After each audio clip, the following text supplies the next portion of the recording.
I hate to say it, but it's more profitable for them not to tell you. Pay with cash to avoid that 3% fee? Does that even matter? This video is going to show you why it really does matter and how much it adds up at the end of the year.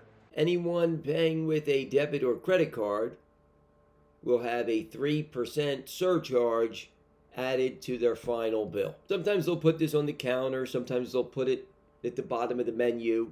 But the bottom line is that if you pay with cash, you're saving yourself at least 3%. Now, I understand that that doesn't seem like a lot. I know it's only 3 cents on every dollar, okay. But over time, it will matter. It will add up. If this is the new norm where businesses are just passing these costs on to the end consumer, end user, us as the consumer, as the end user, we have to be smart. We have to pay attention and we have to protect our money. Because if we don't do it, nobody else is going to do it. So if we get in the habit now of when we go and pick up the pizza on Friday night to pay cash instead of the debit card, the thing that rattles me about this is the fact that this is a cost of doing business. But this is a cost of doing business for the business, for the merchant. Okay, you think it's a coincidence that all these merchants are coming up with the same fee? They're all charging around 3%, 4% if you use your credit card? No, because that's what they're being charged by their credit card processor. And their credit card processor is wherever you stick that credit card when you go in there.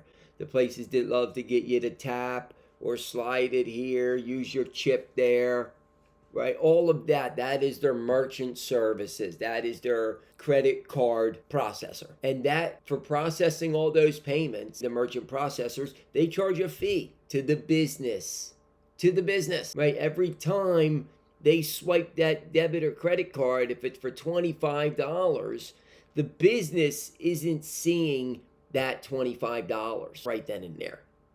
Not until the end of the day when they settle that, where they call batch it out, where then they will see that money then credit to their account. The weekends are horrible for small business owners. The mom and pop shops a lot of times have to carry all that until Tuesday, when all of the credit card payments from the weekend actually hit their books, hit their account. It's a fee that you shouldn't pay as a consumer, as an end user. This is a fee that is the business's responsibility. Different credit card companies charge different fees, but these are fees charged to the business, charged to the one who is accepting or processing the payment. This isn't a charge to the one making the payment. The charge to the person making the payment is their interest on the credit card, right? That's your charge as the consumer, as the end user. You shouldn't be paying another 3% on top of that.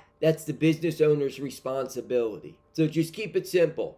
Cash, cash, cash, cash. It may be the way to go. Now, I understand there are exceptions to the rule. For example, the other night I went to the Phillies game and they don't accept any cash. Okay? They actually have a reverse ATM in the stadium. You could put your cash money in there and then that money will go onto a card, so then you can use in the stadium, at the concession stands, at the fan, MLB shop, whatever. No cash there. All electronic transactions.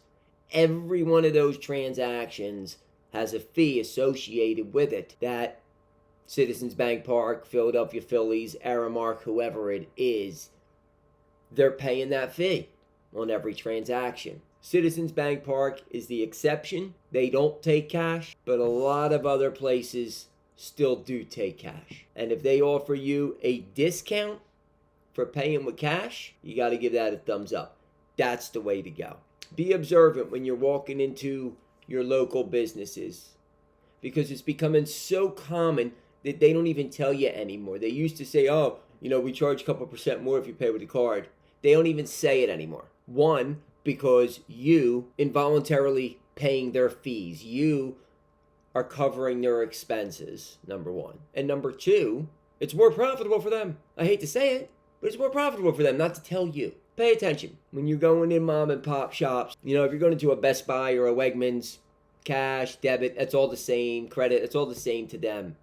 Okay? But when you're going into a mom and pop shop, you're going to a local small business entity, family owned, they're probably going to have different pricing whether you pay with cash or card.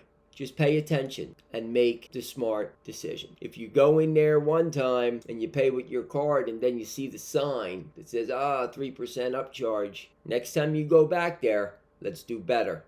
We know better, we do better. Next time we go back there, let's pay with cash. I prefer to view it as, let's get that cash discount instead of paying more than the actual price, 3% more, 3% less.